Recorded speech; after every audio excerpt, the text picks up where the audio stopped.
right, let's get to it here today because, obviously we'll get to the Phils who tonight get back at it, and we all know the Phils' best record in baseball. But real interesting yesterday, Brian Dawkins on WIP. And a wide-ranging interview with Spike and Ike and Jack in the afternoon. Covered a lot of ground. And one of the main things discussed, of course, was the upcoming Eagles season. Another of the main things discussed, of course, was the prior Eagles season. The disaster of last Eagles season. The disaster of how it ended. And I'm curious today at 215-592-9494 because we're going to play audio that speaks to the end of last year. I'm going to give you just a wide-ranging question to start the show and see where people take it. I'm curious if you have moved on from the disaster of last season.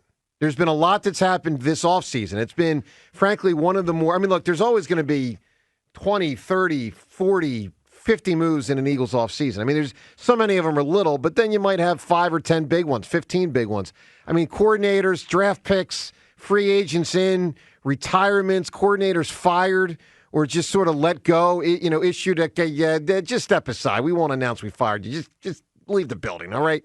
There's a lot of different things to this whole thing. Now, before we go any further, without me really doing any sort of deep dive on reminding you what it was like at the end of last year, specifically at the end, when you consider disastrous home loss to Arizona, pathetic road performance Week 18 versus the Giants, down 27-0 with starters.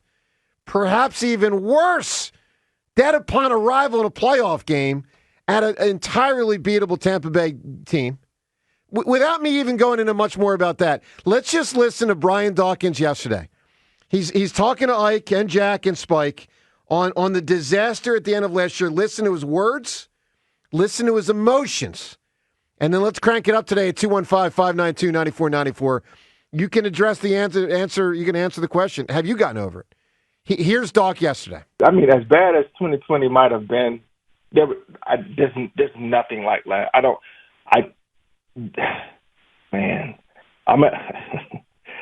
I literally lose my words when I try to talk about what the collapse of last year, of how that you could just see there was a slow and steady decline of, a whole bunch of the and you know this, Ike, of the small things that you're supposed to be doing on the field that weren't being done week after week after week after week, and nobody saw it, nobody adjusted to it, nobody spoke out and said this is what needs to happen with it, right? And so again, we watched that taste out of our mouths. But here's the thing: as a team, you never completely forget about the past. Right. You need to remember that the past happened, so that jump never happens again. All right, so it's just a little more so obviously to help you remember what it was. Now, a lot has happened since then. John Ritchie, you personally, do you feel you've gotten through last year by now? Oh, yes, absolutely. I have moved on. I love our offseason, and that's a big part of what makes moving on easier. Saquon helps, right? But I think, yes, his Saquon helps a ton. I think I'm definitely programmed to, stop and press return after each season. But it's this Saquon thing, actually on the defensive side too, the new young rebuild in the defensive backfield, the Huff experiment, the Devin White. I like what he brings. I'm excited to see the possibilities there. But this is Vic Fangio, Kellen Moore. They've been charged with building positivity and productivity from scratch, lifting that out of the dysfunction of last season down the stretch, and I'm positive they can do that because Howie Roseman has made their jobs a whole lot easier with the personnel moves that he continues to cook up. And, Saquon, I cannot stress enough what a huge difference this is going to make and what a huge season he's going to have. I looked into it yesterday when we had a caller bring it up. His rookie year, he had 1,300 yards rushing and 721 yards receiving on 91 catches. When's he going to have a season like that again? Now. He's going to have a 2,000-yard combined season, Joe. He's going to catch the ball 5 times a game. He's going to carry the ball 20 times a game. He's going to put together that kind of season again. This is his 7th year. He has, man, it's almost calamitous when you look at the offensive line he's been forced to have to try to function behind for those 6 years. You know, there's no doubt. Seventh year, he finally gets that. People moved out of the way for him to run. You know where I can get you so fast? What? You believe in Sirianni?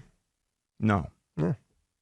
I mean, here's the thing. I'm curious where everyone stands. Kellen Moore is calling the offense. There we go. That was beautiful, Joe. I have to say, very impressive. Thank you, right? I appreciate that. I would be a spectacular attorney. Frankly, Seltzer, why am I not an attorney? It's a good question. Why don't I just leave today and then the law practice of Decameron hammer and I'm right? Right? That's what the law practice is called. Look, here's the deal. I really am curious today at 215-592-9494. Where do you stand as it relates to last year, as it relates to this year, as it relates to your emotions and your psyche? I mean, look, you heard the yin and the yang there within Brian Dawkins. I mean, he talked at great length about the disaster at last year, but he also talked about, and this is not insignificant, he also talked about how you can learn from last year. And he actually wants the players to hold on to last year, not in an unhealthy way, but in a healthy way, obviously, to channel that, to fuel them for better results this year. And listen, maybe that happens. I mean, as it relates specifically to last year, and from my vantage point as a fan, I can tell you that I have not gotten past it. Now, has the offseason helped? Sure.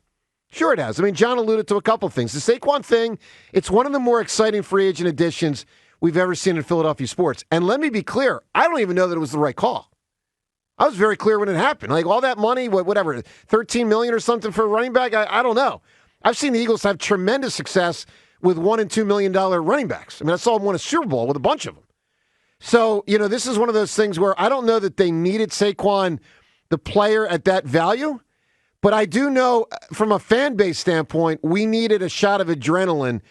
And he was, I think, the main shot of adrenaline.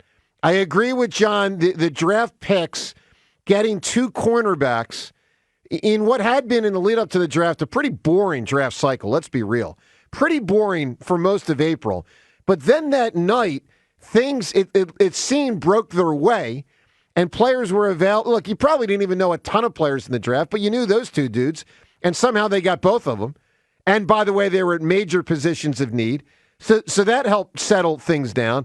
Obviously, the coordinator change. I mean, John, that was big. I mean, I think the 4 big things that have really helped a lot. The new coordinators, the 2 draft picks at the start of the draft, Saquon Barkley, and time. But as it relates to time, I mean, it hasn't been that long, guys. I mean, we're in May. It was freaking mid-January, and they lost a playoff game in which the quarterback took a sack, a safety, in the end zone, and the ball started at the 12-yard line. And somehow it turned into a safety. I mean, this was a team in December and those, I think, 2 games in January. They couldn't pick up a blitz. But that wasn't unique to just the end of the season in January. No, you're not making me feel better. Season. No, but it got worse as time went on. And to Doc's point, it was like nobody made an adjustment. That's corrected by Kellen Moore. Well, that's what you hope it is. That's corrected by actually having a scheme to pick up the blitz. Well, they didn't use that last year. Okay, but it's also where, and Ree, I heard your chuckle when I brought up the Sirianni thing. It's where, like, who really is in charge of the offense? I don't. Kellen Moore is really in charge of the offense. I don't know that, We've John. been told that Kellen Moore is taking the reins and he's making the calls. He's the play caller. He's bringing all this new input. Yes, they're blending it all together. But come on, do you really, after they took 8 or 9 days to figure out if they were going to keep Nick Sirianni, do you really think he's going to have more offensive control than he did last year? I don't know that he'll have more than last year. He has a tenuous hold on his job. He might not have more than last year, but he might have more than more. I mean, I don't know, John. Look, there's a couple things we really don't know. We don't know that, I don't think. We don't know if there was a cultural problem that sapped them in 2023, and if so, whether it's been corrected. I mean, we do know there's some things about last year we know. We know the defensive personnel fell off.